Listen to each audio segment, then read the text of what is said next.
It's a rather unexpected turn in a saga that has seen the U.S. at odds with China over the social media company TikTok, with the app's future in the U.S. now depending on the Supreme Court, at least in part, which is expected to announce its decision on whether or not to uphold a law that would essentially ban the app in the United States. American users have, in the meantime, been flocking to the Chinese social media app RedNote, much to the amusement of Chinese users. France 24's Liza Kamenov is on set now with more. Liza, so what is RedNote, and what exactly are we seeing happening on this platform? Hi, Aaron. So RedNote is, you can say, the Chinese equivalent of a hybrid between Instagram and Pinterest. It's a photo, video sharing, lifestyle app. It's owned by a company called Seeing Information Tech based in Shanghai.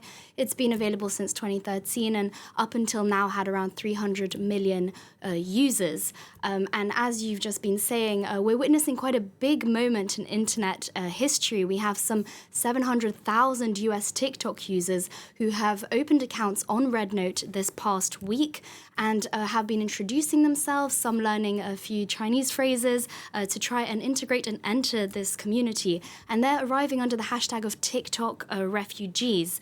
And so this wave of users has been quite warmly welcomed by the Chinese netizens, who are relatively curious at this phenomenon. In one live chat, we had around 50,000 American and Chinese users interacting at the same time.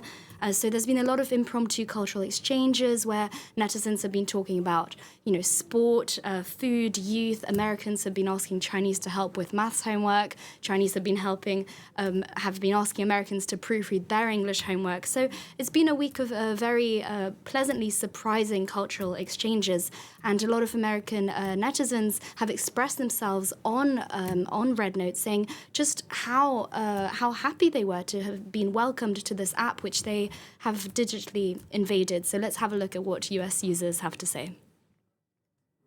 I wanted to come on here and say a big thank you to all of you on RedNote who gave such a warm welcome to me and all the other Americans who have flooded this app. I did not expect to make so many friends so quickly. My entire life, we were taught to be scared of the Chinese people. Oh, the Chinese are coming, the Chinese are coming. None of that was true. The camaraderie, the friendliness of the Chinese people, they have welcomed us with open arms. These people are cool, man. So yes, this wave of American enthusiasm, the Chinese users have used this as an opportunity to also reintroduce their pages, the ones who've been on RedNote for a while. Some content producers started releasing tutorials in English for the first time on how to navigate the app, how to understand Chinese internet slang. So the Chinese netizens have been very accommodating, and they've dubbed this movement of Americans as the Western Awakening movement. And what they mean by that is that they're really seeing this breakdown of cultural stereotypes, cultural barriers, which may have previously been fostered by the two governments of the countries. The major reason behind this potential TikTok ban, Liza, is, of course, security concerns. So is RedNote any safer, or could it pose an even bigger threat in the United States?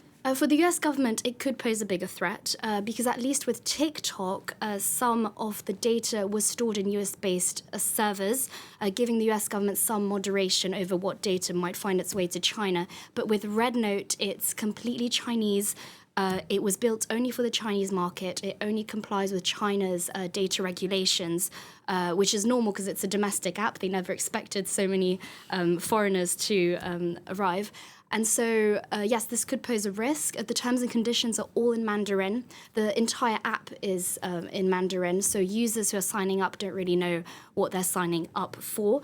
And so this app is very heavily censored, more censored than TikTok, and it is exempt from US data regulation. So for the US government, it does look like a scary situation, especially when their attempt to protect users' data has backfired, and they're now witnessing 500,000 or over 500,000 Americans signing up and using this fully Chinese app. And who are visibly unperturbed by these potential data sharing for the Chinese government. Now, how likely then, Liza, do you think that this Western migration to RedNote is to last, especially given some of these security concerns that you've mentioned?